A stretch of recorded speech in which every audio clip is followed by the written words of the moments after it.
അസ്സലാമലൈക്കും. Hi hello. ഇന്നത്തെ നമ്മുടെ വ്ളോഗിലോട്ട് വീണ്ടും എല്ലാവർക്കും സ്വാഗതം കേട്ടോ. എല്ലാവരും സുഖമായിട്ടിരിക്കുന്നു. നമ്മളിവിടെ കുഴപ്പമൊന്നുമില്ലാണ്ട് അങ്ങനെ സുഖമായിട്ട് പോകുന്നുണ്ട്. നിങ്ങളുടെ വിശേഷങ്ങളൊക്കെ നമ്മുടെ കമൻറ്റ് ബോക്സ് വഴി അറിയിക്കുക. ശരിക്കും പറഞ്ഞാൽ ഇന്ന് ഞാൻ വ്ളോഗ് എടുക്കണം വേണ്ടിയോ എന്ന് വിചാരിച്ചൊരു ദിവസമായിരുന്നു കേട്ടോ. കാരണം ഞാൻ ഇന്നലെ രാത്രി വോയിസ് ഓവർ കൊടുത്തിട്ടുണ്ടായിരുന്നില്ല. ഞാൻ ഇന്നലത്തെ ഇതിൽ പറഞ്ഞല്ലോ, അത് രാവിലെ എടുത്ത് കൊടുത്തപ്പോൾ ഞാൻ ഇതിന് അപ്ലോഡ് ആവുമോ, ടൈമിന് കറക്റ്റായിട്ട് അപ്ലോഡ് ആവുമോ, അങ്ങനെ ഇങ്ങനെ എന്നൊക്കെ വിചാരിച്ചു. പക്ഷെ അത് കറക്റ്റ് ടൈമിന് തന്നെ അപ്ലോഡായി. അത്യാവശ്യം വലിയ വീഡിയോ ആയതുകൊണ്ട് നമുക്ക് അത് കുറേ ടൈം എടുക്കും അപ്ലോഡ് ചെയ്യാൻ. അപ്പോൾ അത് സെറ്റായപ്പോൾ ഞാൻ വിചാരിച്ചു ഓക്കെ, വെറുതെ എന്തിനാ ഒരു ദിവസം കളയുന്നേ എന്ന് വിചാരിച്ചിട്ട് ഞാൻ വ്ളോഗ് എടുത്തു കേട്ടോ ഇന്ന് ശരിക്കും പറഞ്ഞ്. അപ്പോൾ ചായ അതാ റെഡിയാക്കിക്കൊണ്ടിരിക്കുന്നുണ്ട്. ഇനി ചായ ആയ ശേഷം നമുക്ക് നമ്മുടെ ബാക്കിയുള്ള കാര്യങ്ങളൊക്കെ പറയാം. കുറേ കമൻസ് ഉണ്ട്, എല്ലാം വായിക്കാം കേട്ടോ. അങ്ങനെ ചായ ഇതാ ഇതുപോലെ ഓരോ കപ്പിലൊഴിച്ചു. നമ്മുടെ പാലക്കാട്ടുകാർ മാത്രമാണോ ഈ കൊടും ചൂടത്ത് ചായ കുടിക്കുന്നത് എന്നുള്ളതൊന്ന് കമൻറ്റ് ചെയ്യണേ. രണ്ടു നേരം കുറച്ച് ചായെങ്കിലും കിട്ടിയിട്ടില്ലെങ്കിൽ തലവേദനിക്കുന്ന ആൾക്കാർ ഈ കൊടുംചൂടത്തുണ്ടോ എന്നുള്ളതും കൂടെ എന്ന് എനിക്ക് അറിയാനൊരു ക്യൂരിയോസിറ്റി ഉണ്ട് കേട്ടോ. അങ്ങനെ ഇതാ കഴുത്തിലൊക്കെ ഫുള്ള് വിയർപ്പാണ്, വീഡിയോയിൽ അങ്ങനെ കാണുന്നില്ല എന്ന് മാത്രം. അപ്പോൾ ഞാൻ വേഗം പോയിട്ട് വാഷിങ്ങിന് ഇട്ടു, വേഗം അടിച്ചു വാരി എടുക്കുകയാണ്. സമയം അത്യാവശ്യമായിട്ടുണ്ടായിരുന്നു, 9 മണിയാവാനായിരുന്നു കേട്ടോ. രാവിലെ എണീച്ച് ജിമ്മ് വർക്കൗട്ടൊക്കെ കഴിഞ്ഞ് വരുമ്പോഴത്തേക്കും ആ ഒരു ടൈപ്പ് ഡേ ആണെങ്കിൽ എൻ്റെ പണികളൊക്കെ വേഗം ഒരുങ്ങും. അതെന്താണെന്ന് എനിക്കറിയില്ല കേട്ടോ, അങ്ങനെയാണ് എൻ്റെ ഒരു കാര്യം. അങ്ങനെ ഞാൻ ഫോണിൽ എന്തോ സംതിങ് പാട്ടാണോ വീഡിയോ ആണോ എന്തോ വെച്ചു. അതൊരു ശീലമായിപ്പോയി. ഇനി ഓൾഡ് ഫിലിമൊക്കെ വെക്കണം. നമ്മുടെ ചെമ്മീൻ പോലത്തേക്ക് ഫിലിമുകളില്ലേ, പഴയ ബ്ലാക്ക് ആൻഡ് വൈറ്റ്, കുറേ കാണാത്ത മൂവീസ് ഉണ്ട്. അത് വെച്ചിട്ട് ഇനി കുക്കിംഗ് കാര്യങ്ങളൊക്കെ ചെയ്യണമെന്നുണ്ട്. എനിക്ക് ഫോൺ എപ്പോഴും ഇങ്ങനെ ഓണാക്കി വെച്ചുകൊണ്ടിരിക്കണം കേട്ടോ. അങ്ങനെ ഞാൻ വേഗം പാത്രം കഴുകിയെടുക്കുകയാണ്. സത്യം പറഞ്ഞാൽ ഇന്ന് എന്തുണ്ടാക്കണം എന്നൊന്നും ഡിസൈഡ് ചെയ്തിട്ടില്ല. ചപ്പാത്തി ഉണ്ടാക്കാൻ എനിക്ക് വയ്യ, സത്യം, നല്ല ചൂടല്ലേ.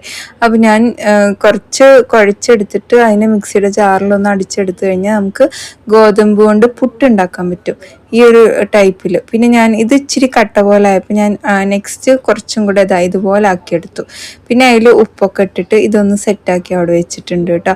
ഇത് വെച്ചിട്ട് നമുക്ക് കുറച്ച് പുട്ടുണ്ടാക്കാം, പിന്നെ സാൻഡ്വിച്ചും ഉണ്ടാക്കാമെന്നാണ് ഇന്നത്തെ ഒരു പ്ലാനിങ്. ചിലപ്പോൾ നോയ്സൊക്കെ ഉണ്ടാവും കേട്ടോ, അവിടെ നിന്നൊക്കെ സൗണ്ട് കേൾക്കുന്നുണ്ട്. പിന്നെ ജിനിത്ത കുക്കിംഗ് കാണാൻ ഇഷ്ടമാണ്, വീഡിയോ കാണുന്നതിനിടയിൽ കമൻ്റ് ഇടാൻ മറന്നു പോകും. ഇനി മറന്നു പോകരുത് മുത്തേ, കമൻറ്റ് വായിച്ച് അത് നിങ്ങൾക്ക് കേൾക്കുമ്പോൾ സന്തോഷം. കമൻറ്റ് വായിച്ചിട്ട് എനിക്ക് അതിന് മറുപടി തരുമ്പം എനിക്ക് എൻ്റെ വ്ളോഗിൽ കുറേ സംസാരിച്ച പോലെ ഉണ്ടാവുകയും ചെയ്യും. അപ്പം അത് സെറ്റല്ലേ സംഭവം. അതുകൊണ്ട് ഇനി കമൻറ്റ് ഇടാൻ മറക്കരുത്, വലിയ വലിയ കമൻറ്റ് തന്നെ ഇടണം കേട്ടോ. ഞാനിവിടെ ബ്രെഡ് ഒന്ന് ടോസ്റ്റ് ചെയ്തെടുക്കുന്നുണ്ട്, അപ്പുറത്ത് നമ്മുടെ എഗ്ഗ് കറി ഒന്ന് ചൂടാക്കി എടുക്കുന്നുണ്ട്. 2-3 ബുൾസയും ഉണ്ടാക്കുക. പിന്നെ തേങ്ങ ചിരവി വെച്ചേക്കുന്നത് തേങ്ങ ചിരവി എടുക്കാനും കൂടെ വേണ്ടിയിട്ടാണ് കേട്ടോ. അങ്ങനെ എല്ലാ കാര്യങ്ങളും കുറേ കാര്യങ്ങൾ ഒരു സമയത്ത് ചെയ്യുന്നത് ഞാനിങ്ങനെയാണ് കേട്ടോ. ഹായ് ഇത്ത, എവിടെയും ടൂറ് പോയില്ലേ നിങ്ങൾ? ടൂറ് ഭയങ്കര ഒരു പ്രശ്നമാണ്. ഇപ്പം ഇക്ക ചെന്നൈയിലായതുകൊണ്ട് വല്ലപ്പോഴേ വരുള്ളൂ. എൻ്റെ വീട്ടിലുള്ളത് ഹസ്ബൻഡാണ് ഡ്രൈവിങ് കാര്യങ്ങളൊക്കെ ചെയ്യുന്ന ആൾ. വേറെ ആൾക്കാരുമായിട്ട് നമ്മൾ ടൂർ അങ്ങനെ പോയിട്ടില്ല. ഇക്കാൻ്റെ ഒഴിവിനനുസരിച്ചിട്ട് തന്നെ ഞങ്ങൾക്ക് ടൂറ് പ്ലാൻ ചെയ്യാൻ പറ്റുള്ളൂ. പിന്നെ എൻ്റെ മോനൊക്കെ വലുതാവണം. അവൻ വലുതാവണം മീൻസ് അത്രയും ഡ്രൈവിങ്ങും കാര്യങ്ങളൊക്കെ പക്കയായിട്ട് അറിയാനും, എന്നാലേ നമുക്ക് പിന്നെ ഇക്കല്ലാണ്ട് ഒരു ടൂർ. പക്ഷെ നമുക്കത് സെറ്റാവും തോന്നണില്ല കേട്ടോ. നമ്മൾ ഓൾ ഫാമിലി പോയി അത് ശീലമായി. കുറേ ആയി നമ്മൾ ടൂർ പോയിട്ട്, അതായത് 2-3 ദിവസം സ്റ്റേ ചെയ്യുന്ന രീതിയിലുള്ള ടൂറൊക്കെ പോയിട്ട് വർഷങ്ങളായി എന്നാണ് എൻ്റെ ഒരു ഓർമ്മ കേട്ടോ.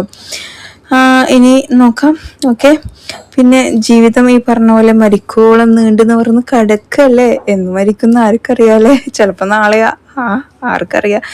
എനിക്ക് ജിനിത്ത ചപ്പാത്തി പരത്തുന്നത് കാണാൻ ഒരുപാട് ഇഷ്ടമാണ്. മോളെ, ഞാൻ പറയുന്നില്ല, ചപ്പാത്തി പരത്തുന്നത് കാണാൻ ഒരുപാട് ഇഷ്ടമാണ്. ഈ ചൂടത്ത് നിന്ന് പരത്തുന്നത് എന്തൊരു സുഖമുള്ള ഏർപ്പാടാണെന്നറിയാം. പക്ഷേ എനിക്ക് പെട്ടെന്ന് ഉണ്ടാക്കാൻ പറ്റുന്ന ഒരു ബ്രേക്ക്ഫാസ്റ്റും അതൊക്കെയാണ്. അതുകൊണ്ടായിരിക്കാം മേ ബി ഞാനത് ഉണ്ടാക്കുന്നത്. അവിടെ ഗുഡ് നൈറ്റ് പറഞ്ഞുകൊണ്ടിരിക്കുന്നുണ്ട് പിള്ളേർ. ഓക്കെ. അപ്പോൾ പിന്നെ നെക്സ്റ്റ് എന്താണ്, ഞങ്ങൾ കഴിക്കലൊക്കെ കഴിഞ്ഞു.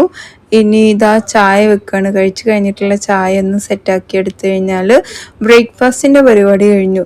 പിന്നെ ലഞ്ചിന് ഞാനിന്ന് കുറച്ച് കുറച്ച് ചിക്കൻ ബാക്കിയുണ്ട്. അത് വെച്ചിട്ടൊരു നാടൻ ടൈപ്പ് ഗ്രേവി, പിന്നെ അതേപോലെ തന്നെ ഇച്ചിരി ബീഫും ബാക്കിയുണ്ട്. അത് വെച്ചിട്ടും ഞാൻ ഗ്രേവി തന്നെ ഉണ്ടാക്കാമെന്ന് വിചാരിച്ചു. കാരണം ഇന്നലത്തെ നെയ്ച്ചോറ് കുറച്ച് ബാക്കിയുണ്ട്. അപ്പം നെയ്ച്ചോറിലേക്ക് ഏറ്റവും കോമ്പിനേഷനായിട്ട് കഴിക്കാൻ പറ്റുന്നത് ഗ്രേവി ടൈപ്പ് തന്നെയല്ലേ.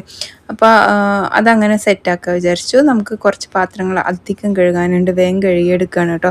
സമയമൊക്കെ അത്യാവശ്യമായിട്ടുണ്ടായിരുന്നു. ഒന്ന് ഞാൻ ഏതോ റിയാക്ഷൻ വീഡിയോസ് കണ്ടുകൊണ്ടിരിക്കുകയാണ്. എപ്പോഴും ഞാൻ കാണുന്ന ഒരു സംഭവം കൂടിയാണ് കേട്ടോ റിയാക്ഷൻ ചാനൽസ്. ശരിക്കും പറഞ്ഞാൽ അതിൻ്റെ ആവശ്യമൊന്നുമില്ല, കാണേണ്ട ആവശ്യമൊന്നുമില്ല.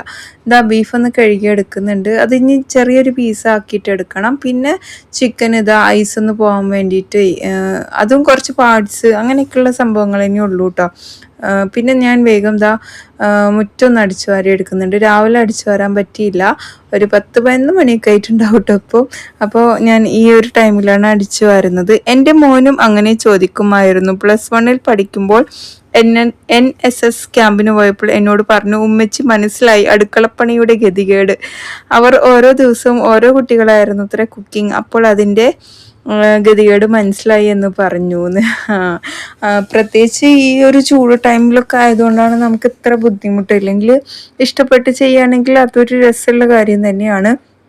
പിന്നെ എന്താണെന്ന് വെച്ച് കഴിഞ്ഞാൽ നമ്മുടെ സിറ്റുവേഷൻ അനുസരിച്ച് നമ്മുടെ വീട്ടിലുള്ള ആൾക്കാർ അണ്ടർസ്റ്റാൻഡ് ചെയ്യുകയാണെങ്കിൽ അതൊരു ബുദ്ധിമുട്ടല്ല അല്ലേ. ശരിക്കും പറഞ്ഞു കഴിഞ്ഞാൽ അങ്ങനെയുള്ള ഫാമിലി ആണെങ്കിൽ നമുക്ക് ഓക്കെ. അല്ല എല്ലാ സമയത്തും 3 നേരം ചൂടുള്ള ഫുഡ്, ഫ്രഷ് ഫുഡ് ഇങ്ങനെയൊക്കെ വാശി പിടിക്കുന്ന ഫാമിലി ആണെങ്കിൽ ശരിക്കും അവിടെ സർവൈവ് ചെയ്യാൻ ഭയങ്കര ബുദ്ധിമുട്ട് തന്നെയാണ്. ഇവിടെ ഞാൻ പറയാറുണ്ടല്ലോ, നമുക്ക് ഇടയ്ക്ക് നമ്മൾ മേടിക്കും, അതുപോലെ ഉച്ചയ്ക്ക് ഉണ്ടാക്കിയ ഫുഡ് ബാക്കിയുണ്ടെങ്കിൽ രാത്രി കഴിക്കും. അല്ലാണ്ട് 3 നേരം ഫ്രഷ് ഫുഡ് തന്നെ വേണമെന്നൊന്നുമില്ല.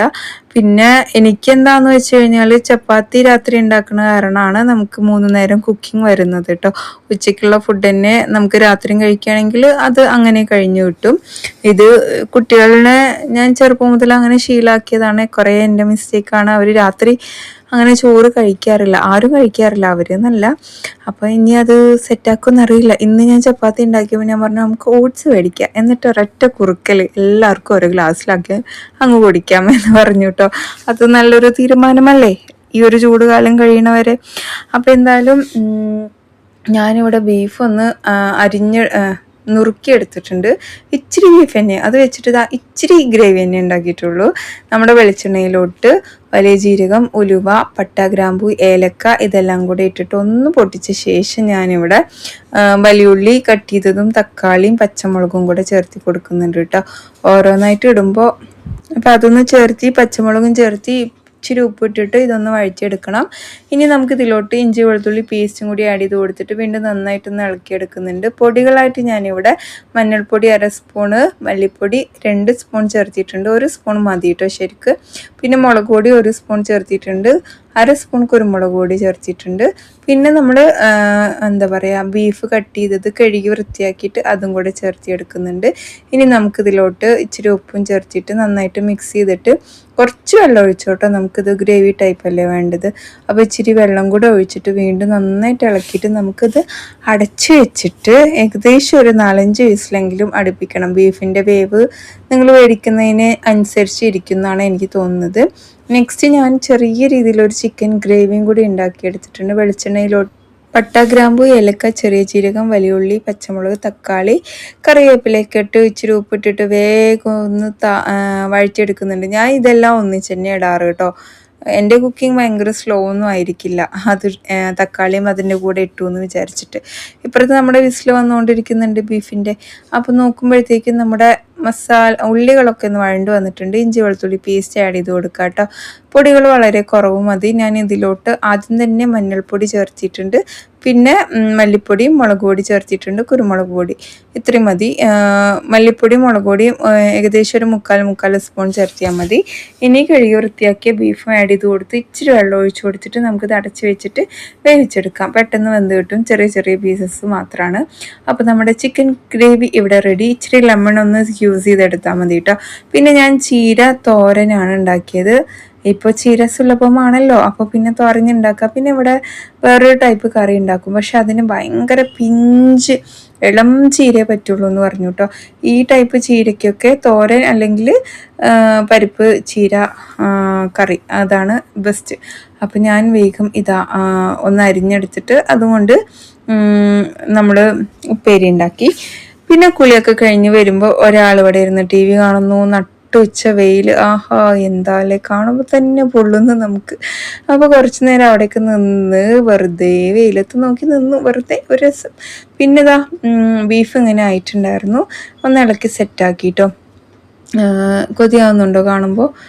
അത്യാവശ്യം അത്യാവശ്യമല്ല വെന്തിട്ടുണ്ട്. പിന്നെയും എനിക്കൊരു ഡൗട്ടായിട്ട് ഞാനൊരു 2 വിസിലും കൂടി അടുപ്പിച്ചെടുത്തു.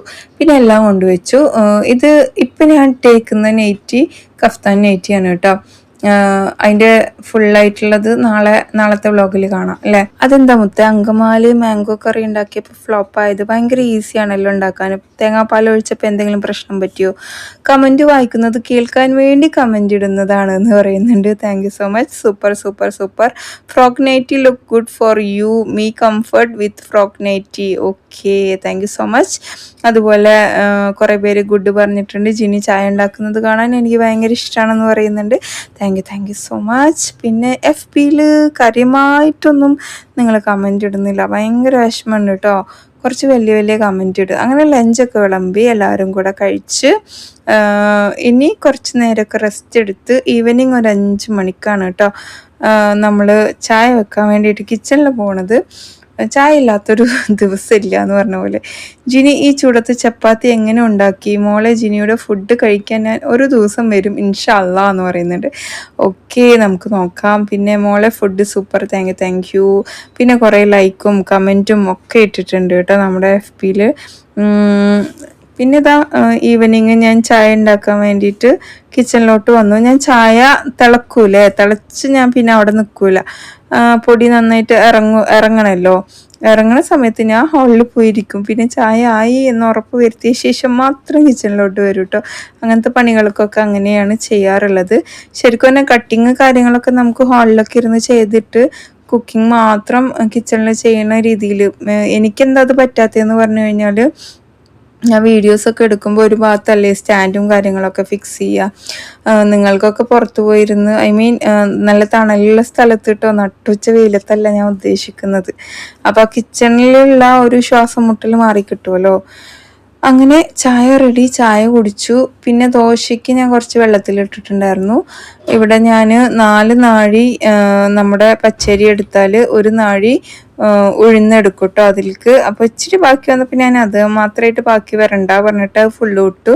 ഇനി ഇതിലേക്ക് 1-2 കയ്യിൽ ചോറ് ഇട്ടിട്ട് അരച്ചെടുക്കുക. ഒരു 5-6 മണിക്കൂർ നേരം പുറത്ത് വെച്ചാൽ മതി. പിന്നെ നല്ല കാറ്റുണ്ടായിരുന്നു. വെറുതെ തൊടിയിലൂടെയൊക്കെ ഒന്ന് നടന്ന് ഈവനിങ് ഒന്ന് എൻജോയ് ചെയ്ത് വീട്ടിൻ്റെ ഉള്ളിലേ ഇരിക്കല്ലേ, വെറുതെ ചുമ്മാ അങ്ങനെ നടന്ന് മുല്ലപ്പൂവൊക്കെ അവിടെ വിരിഞ്ഞിട്ടുണ്ടായിരുന്നു. ഇറങ്ങിയപ്പോൾ 2-3 ആൾക്കാരൊക്കെ കണ്ടു. അവരോടൊക്കെ വർത്താനം പറഞ്ഞു. വീട്ടിൻ്റെ ഉള്ളിൽ എന്നെ ഇരുന്ന് ആരും കാണൂല. ഒരു കൊയ്യൊക്കെ പോയി വലിച്ചെടുത്തു. അടക്കപ്പഴം എന്നൊക്കെ പറയും. ഇത് പക്ഷേ ചവർപ്പുണ്ടായിരുന്നു കേട്ടോ. ആയിക്കൊണ്ട് വരുന്നുണ്ട്, കുറേ ഉണ്ട്. ഇതുപോലെ കുറേ ഉണ്ട്, വലുതാകും കേട്ടോ. അപ്പോൾ അതൊക്കെ ഒന്ന് കഴുകി വൃത്തിയാക്കി ഇതൊന്ന് കഴിക്കാമെന്ന് പറഞ്ഞിട്ട് അങ്ങനെ കഴിക്കാൻ വേണ്ടി നിന്നു.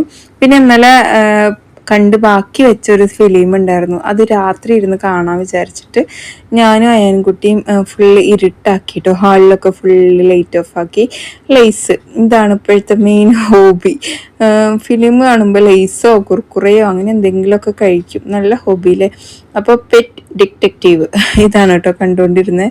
കുറേ കോമഡി ഉണ്ട്. അങ്ങനെ നമ്മൾ ഈ ഹൽദിറാംസിൻ്റെ ചിപ്സും കഴിച്ച് നമ്മളിതാ ഇങ്ങനെ ഓരോ എൻജോയ് ചെയ്ത് കണ്ടുകൊണ്ടിരിക്കുകയാണ്. പിന്നെ 8:30 ആകുമ്പോഴത്തേക്കും കഴിഞ്ഞു കേട്ടോ സംഭവം. 1 മണിക്കൂർ എന്തോ ബാക്കി ഉണ്ടായിരുന്നുള്ളൂ കാണാൻ വേണ്ടിയിട്ട്. പിന്നെ ഞാൻ വേഗം പോയിട്ട് ചപ്പാത്തിയുടെ മാവൊന്ന് കുഴച്ചെടുത്തിട്ടുണ്ട്. ചപ്പാത്തി ഉണ്ടാക്കലാതെ നിവൃത്തി ഉണ്ടായിരുന്നില്ല. കാരണം എന്താണെന്ന് വെച്ച് കഴിഞ്ഞാൽ ദോശമാവ് ഉണ്ടായിരുന്നില്ല. ദോശമാവ് ഉണ്ടെങ്കിലും അതൊന്നൊന്ന് ചുടണം. ഏറ്റവും ഈസി ചോറ് കഴിക്കുക, കഞ്ഞി കുടിക്കുക, അല്ലെങ്കിൽ ഇഡ്ഡലി കഴിക്കുക, ഇങ്ങനെയൊക്കെ. അപ്പം ഞാൻ വേഗം എന്താ പറയുക, കുഴച്ച് സെറ്റാക്കി വെച്ചിട്ടുണ്ട്. ഇനി ഞാൻ കുഴച്ചൊരു 5 മിനിറ്റ് പോലും എൻ്റെ ഇത് വെക്കേണ്ട ആവശ്യം വരാറില്ല. കാരണം അത്രയും നമ്മൾ കുഴച്ചെടുക്കാറുണ്ട് കേട്ടോ ചപ്പാത്തിയുടെ. വേഗം പരത്തിയിട്ട് ഓരോന്നായിട്ട് ചുട്ടെടുക്കട്ടെ. അങ്ങനെ ഇതാ വേഗം ഇത് സെറ്റാക്കി എടുത്തിട്ടുണ്ട്. ഇനി നമുക്കിതാ അങ്ങോട്ടും ഇങ്ങോട്ടൊക്കെ മറിച്ച് തുണി ഉണ്ടെങ്കിൽ പക്ക ഫുള്ളായിട്ട് പൊള്ളിച്ചിട്ടാണ് കേട്ടോ ഉണ്ടാക്കുക. ചട്ടുകത്തിൽ പിന്നെ അത്രയ്ക്ക് അങ്ങോട്ട് പൊള്ളി വന്നില്ല. സാധാരണ ഇത് ഫുള്ളായിട്ട് പൊള്ളി വരും. ഇത് പിന്നെ ഫസ്റ്റത്തെ ചപ്പാത്തി അല്ലേ. ഓക്കെ, അപ്പോൾ ചപ്പാത്തിയൊക്കെ ഉണ്ടാക്കൽ കഴിഞ്ഞ് കഴിഞ്ഞാൽ നെക്സ്റ്റ് ടാസ്ക് ഗ്യാസ് വൃത്തിയാക്കലാണ് അല്ലേ. അപ്പോൾ അതൊന്ന് വേഗം തുടച്ചെടുക്കും കേട്ടോ. ഒന്ന് ചൂടാറിയ ശേഷം തുടച്ചെടുത്താൽ മതി, ഇല്ലെങ്കിൽ കൈ പൊള്ളും. ഞാൻ പിന്നെ ഇത് സ്ഥിരമായി, അതുകൊണ്ട് എനിക്ക് കൈ പൊള്ളലൊന്നും കാര്യമായിട്ട് ബാധിക്കാറില്ല കേട്ടോ. അപ്പോൾ വേഗം അതിൻ്റെ അടിയിലും ഒക്കെ ഒന്ന് ഇതാക്കി ഉച്ചയ്ക്ക് ഉണ്ടാക്കിയ കറികളൊക്കെ ഒന്ന് ചൂടാക്കി എടുത്തിട്ടുണ്ട്. ചിക്കൻ ബീഫ് വേറെ, ഉമ്മയും ഉപ്പയും ബീഫ് കഴിക്കില്ല. അപ്പോൾ കുട്ടികൾക്ക് ബീഫ് കറിയും ഉമ്മാക്കും ഉപ്പാക്കും ചിക്കൻ കറി അങ്ങനെ കൊടുക്കാമെന്ന് വിചാരിച്ച് അങ്ങനെയൊക്കെ കൊടുത്തു കഴിഞ്ഞ ശേഷം നമുക്ക് നേരത്തെ അരി ഉഴുന്നും വെള്ളത്തിലിട്ടിട്ടുണ്ടായിരുന്നില്ലേ, ഇനിയിപ്പോൾ അതൊക്കെ ഒന്ന് ആട്ടിയെടുക്കണം. പിന്നെന്താ കമൻറ്റ് വല്ലതുണ്ടോ നോക്കട്ടെ കേട്ടോ. ഇനി ഞാൻ ഡിന്നറൊക്കെ കൊണ്ടുവച്ചു. കുട്ടികൾ അവിടെ ഇരുന്ന് അതെല്ലാം കഴിച്ചു. മാക്സി ഇട്ടപ്പോൾ നല്ല ഭംഗിയുണ്ട്. Thank you maxi, super. Frock nightie എവിടെ നിന്നാ ചോദിച്ചിട്ടുണ്ടായിരുന്നു കേട്ടോ എൻ്റെ അടുത്ത്. ഞാൻ ഞൊറിയുള്ള ഒരു ഫ്രോക്ക് നൈറ്റി ഇട്ടിരുന്നില്ലേ, അതൊരു ഇൻസ്റ്റാ പേജിൽ നിന്ന് എനിക്ക് അയച്ചു തന്നതാണ് കേട്ടോ. നിങ്ങളുടെ സംസാരം ഭയങ്കര രസമാണെന്ന് പറയുന്നുണ്ട്. Thank you so much. പിന്നെ റെസിപ്പി സൂപ്പർ. എന്ത് ജോലിയാണ് ചെയ്യുന്നത്? Okay, thank you. ഇട്ടതുപോലെ ഞെറിയുള്ള ഗൗൺ എവിടെ നിന്നാണ് വാങ്ങാറ്? അത് എനിക്കൊരു ഇൻസ്റ്റാ പേജിൽ നിന്ന് അയച്ചു തന്നതാണ് കേട്ടോ. അത് നമ്മുടെ മലപ്പുറം സ്ലാങ് വന്നില്ല, എന്ന് പറയില്ല, അവിടെ പറയോ ഇച്ചു എന്ന് മാത്രമേ പറയുള്ളൂ. എന്തായാലും കമൻറ്റ് ചെയ്യാം. അപ്പോൾ ഇങ്ങനെയൊക്കെ തന്നെ ഉള്ളൂ. ഇന്ന് നല്ല ക്രീമി ടെക്സ്ചറിലുള്ളൊരു ചിക്കൻ ഗ്രേവിയാണ് കേട്ടോ. ചിക്കനിലോട്ട് മഞ്ഞൾപ്പൊടി, മുളക് പൊടി, കാശ്മീരി ചില്ലി പൗഡർ, ഇഞ്ചി വെളുത്തുള്ളി പേസ്റ്റ്, ഉപ്പ്, നാരങ്ങയുടെ നീര്. ഇനി നന്നായിട്ട് മസാല പുരട്ടി ഇതൊന്ന് മാറ്റി വയ്ക്കുക. അപ്പോഴത്തേക്കും നമുക്കൊരു 3-4 വെള്ളുള്ളി ഒന്ന് സ്ലൈസ് ആക്കിയിട്ട് എണ്ണയിലൊന്ന് പൊരിച്ചെടുക്കണം കേട്ടോ. നല്ലൊരു ഗോൾഡൻ ബ്രൗൺ കളർ ആവുന്നത് വരെ പൊരിച്ചെടുത്താൽ മതി. അപ്പോൾ ഞാനിവിടെ സ്ലൈസർ യൂസ് ചെയ്തിട്ടാണ്. ഇത് പ്രീതിയുടെ സോഡിയാക്കിൻ്റെ ഫുഡ് പ്രോസസ്സറാണ് കേട്ടോ. എന്നോട് പലരും ചോദിച്ചിട്ടുണ്ട്. അങ്ങനെ നമ്മൾ ഈ ഒരു ലെവലാകുമ്പോഴത്തേക്കും മാറ്റിയെടുത്തിട്ടുണ്ട്. ഇനി നമുക്ക് മിക്സിയുടെ ജാറിലോട്ട് ഈ പൊരിച്ച ഉള്ളിയും അതുപോലെ ക്യാഷ്യൂ ഒരു 10-15 എടുത്തിട്ടുണ്ട്, ഒരു തക്കാളി, ഒരു പകുതി തേങ്ങ, പിന്നെ തൈര്. ഇത് നന്നായിട്ട് ക്രീമി ആയിട്ട് അരച്ചു കൊണ്ടുവരണം. പിന്നെ എണ്ണ ഒഴിച്ചു കൊടുത്ത് പട്ട, ഗ്രാമ്പു, ഏലക്ക, ഇഞ്ചി വെളുത്തുള്ളി പേസ്റ്റ് ഒന്ന് ഇട്ട് സോട്ട് ചെയ്ത ശേഷം നമുക്ക് മസാല പുരട്ടി വെച്ച് ചിക്കനും കൂടി ആഡ് ചെയ്ത് കൊടുക്കാം. നന്നായിട്ടൊന്ന് ഇളക്കി മറിച്ചെടുക്കണം കേട്ടോ. ഇനി അടച്ച് വെച്ചിട്ട് ഇതൊന്ന് വേവിച്ചെടുക്കണം.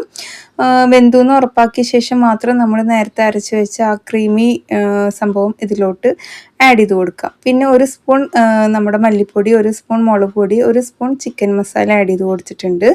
ഇനി നമുക്കിത് നന്നായിട്ട് വീണ്ടും ഇളക്കിയിട്ട് ആവശ്യത്തിനുള്ള ഉപ്പും ചേർത്തിട്ട് നല്ലപോലെ എണ്ണ തെളിയണ വരെ കുക്ക് ചെയ്തിട്ട് എടുത്തു കഴിഞ്ഞാൽ കുറച്ച് മല്ലിയിലയും തൂവി കൊടുത്തോളൂ. നല്ല ടേസ്റ്റാണ്. ട്രൈ ചെയ്യുക, ഫീഡ്ബാക്ക് അറിയിക്കുക. നമ്മുടെ ഈ ഒരു ടൈപ്പ് ബിരിയാണി ഞാൻ എപ്പോഴും ചിക്കനിലും മട്ടനിലും മാത്രമാണല്ലേ ഉണ്ടാക്കാറുള്ളത്. അപ്പോൾ ഇപ്രാവശ്യം ഞാൻ ബീഫിൽ ഉണ്ടാക്കിയിട്ടുണ്ടായിരുന്നു കേട്ടോ. അരി ഇതുപോലെ അളന്നൊരു പാത്രത്തിലോട്ട് മാറ്റി വെക്കണം. പിന്നെ നമ്മുടെ ചട്ടി ചൂടാക്കിയിട്ടുണ്ട്. നെയ്യും എണ്ണയും ഇതുപോലെ ഒഴിച്ചു കൊടുക്കുക. പട്ട, ഗ്രാമ്പു, ഏലക്ക ഇട്ട് കൊടുത്ത ശേഷം ഞാനിവിടെ 1.5 കിലോ ബിരിയാണിയാണ് ഉണ്ടാക്കുന്നത് കേട്ടോ. അപ്പോൾ അതിലോട്ട് 6 വലിയുള്ളി ഇതുപോലെ കട്ട് ചെയ്തത്, ഉപ്പും പിന്നെ പച്ചമുളകും പിന്നെ മല്ലിയില, പുതിനയില കൊത്തിയരിഞ്ഞതും, അതുപോലെ ചെറിയുള്ളിയും ഞാൻ ഇതിൽ കട്ട് ചെയ്തിട്ട് ഇട്ടിട്ടുണ്ട്. ഒരു 10-15 ചെറിയുള്ളി ഇട്ടോളൂ കേട്ടോ. ഇനി നമുക്ക് ഇതിലോട്ട് ഒരു 6 തക്കാളി ഇതുപോലെ കഷ്ണങ്ങളാക്കിയത് ചേർത്ത് കൊടുക്കണം. ഉള്ളി നന്നായിട്ട് വഴണ്ട ശേഷം മാത്രം ചേർത്തി കൊടുക്കുക കേട്ടോ. ഇനി തക്കാളി ജസ്റ്റ് ഒന്ന് ആയ പിന്നെ നമുക്കിതിലോട്ട് ഒരു 6 സ്പൂണ് ഇഞ്ചി വെളുത്തുള്ളി പേസ്റ്റ് ആഡ് ചെയ്ത് കൊടുക്കാം. ഞാൻ 1.5 കിലോ ആയതുകൊണ്ടാണ് ഈ 6 എന്നുള്ള കണക്ക് വരുന്നത് കേട്ടോ. അതിലുണ്ടാക്കുകയാണെങ്കിൽ കറക്റ്റായിട്ടുള്ള മസാല കിട്ടും. അപ്പോൾ അടച്ച് വയ്ക്കുന്നുണ്ട്. നന്നായിട്ട് വഴണ്ട് വന്ന ശേഷം മാത്രം ഞാൻ ഇതിലോട്ട് 1 സ്പൂണ് നമ്മുടെ നോർമൽ മുളക് പൊടി ചേർത്തി കൊടുക്കുന്നുണ്ട്. മഞ്ഞൾപ്പൊടി ചേർക്കുന്നില്ല കേട്ടോ. പിന്നെ കുരുമുളക് പൊടി വേണമെന്നുള്ളവർക്ക് മാത്രം ചേർക്കുക. പിന്നെ ഗരം മസാല ചേർത്തെടുക്കുന്നുണ്ട് 1 സ്പൂണ്. കുരുമുളക് പൊടി ഞാൻ ഒരു 1/2 സ്പൂണേ ചേർത്തിട്ടുള്ളൂ. നമ്മുടെ ബീഫ് വേവിച്ചത് സാധാരണ മുളക്, മഞ്ഞൾ, ഇഞ്ചി വെളുത്തുള്ളി പേസ്റ്റ്, ഉപ്പൊക്കെ ഇട്ടിട്ട് മസാല പുരട്ടിയിട്ടൊന്ന് കുക്കറിൽ വേവിച്ചതാണ് കേട്ടോ. പിന്നെ ഞാനിതാ ഒരു വലിയ ഗ്ലാസ്സിൽ തൈരും ഒരു നാരങ്ങയുടെ നീര് ഫുള്ളായിട്ടും ഒഴിച്ചു കൊടുത്തിട്ടുണ്ട്. നന്നായിട്ട് ഇളക്കിയിട്ട് അടച്ച് വയ്ക്കുക. ഇനി നമുക്കിതിലോട്ട് ഒരു പാത്രത്തിൽ ഞാൻ അളന്ന് വെച്ചില്ലേ അരി, ആ പാത്രത്തിൽ ഏകദേശം ഒരു 1.25 പാത്രം വെള്ളം ഒഴിച്ചു കൊടുക്കണം കേട്ടോ. അത് തിളപ്പിച്ച വെള്ളമാണെങ്കിൽ നല്ലതാണ്, അതാണ് കേട്ടോ ശരിക്കും ഒഴിച്ചു കൊടുക്കേണ്ടത്. പിന്നെ വെള്ളമൊക്കെ നന്നായി തിളച്ച് വന്ന ശേഷം ഉപ്പും പുളിയും എല്ലാം ഉണ്ടോ എന്നൊന്ന് ചെക്ക് ചെക്ക് ചെയ്ത ശേഷം നമുക്ക് അരി കഴുകി വൃത്തിയാക്കി വാരി വെച്ചത് ഇതിലോട്ട് ചേർത്തി കൊടുക്കാം. അടച്ച് വെക്കാം. ഒരു 10-15 മിനിറ്റൊക്കെ മതി കേട്ടോ നമ്മുടെ ഈ ഒരു റൈസ് കുക്കായി വരാൻ വേണ്ടിയിട്ട്. ഇടയ്ക്ക് ഓപ്പൺ ആക്കിയിട്ട് ഇതുപോലെ ഇളക്കി കൊടുക്കണം. എന്നാൽ തന്നെയുള്ള മസാലയും അരിയൊക്കെ എല്ലാ ഭാഗത്തും ഒരുപോലെ വെന്ത് കിട്ടുള്ളൂ കേട്ടോ. ടേസ്റ്റും ഒക്കെ ഒരുപോലെ ആയി കിട്ടുള്ളൂ. അപ്പോൾ നമ്മുടെ ബിരിയാണി ഇതാ ഇവിടെ ഏറെക്കുറെ റെഡിയായി വന്നിട്ടുണ്ട്. ഒരു 10-15 മിനിറ്റ് ദമ്മിലിട്ട് കഴിഞ്ഞാൽ സംഗതി സെറ്റാണ് കേട്ടോ. അപ്പോൾ എന്തായാലും ട്രൈ ചെയ്യുക, ഫീഡ്ബാക്ക് അറിയിക്കുക, സേവ് ചെയ്യാനും ഷെയർ ചെയ്യാനും മറക്കരുത്. നല്ലൊരു ബീഫിൻ്റെ ഫ്ലേവറൊക്കെ വന്നിട്ടുണ്ട് ആ റൈസിലോട്ട്. ബീഫ് ബിരിയാണി ഇതുപോലെ റൗത്തർ സ്റ്റൈലിൽ ഉണ്ടാക്കി നോക്കാത്തവരുണ്ടെങ്കിൽ ഇപ്പം തന്നെ ഉണ്ടാക്കി നോക്കുക. ഉണ്ടാക്കി നോക്കിയിട്ടുണ്ടെങ്കിൽ കമൻറ്റ് ചെയ്യാൻ മറക്കില്ലേ. അപ്പോൾ പേജ് ഫോളോ ചെയ്യണേ. ബൈ. അപ്പോൾ ഞാൻ അതിൽ 2 എക്സ്ട്രാ വീഡിയോ ആഡ് ചെയ്തു മാത്രമേ ഉള്ളൂ. നമ്മുടെ വീഡിയോ ഇത്രയുള്ളൂ. നിങ്ങൾക്ക് ഇഷ്ടമായിച്ചാൽ ലൈക്ക് ചെയ്യുക, ഷെയർ ചെയ്യുക. മറ്റൊരു വീഡിയോയിൽ കാണാം. അതുവരേക്കും എല്ലാവർക്കും bye. It's me Jini from Palakkad. നമ്മുടെ യൂട്യൂബ്, FB, ഇൻസ്റ്റയൊക്കെ മാക്സിമം സപ്പോർട്ട് ചെയ്ത് എല്ലാവർക്കും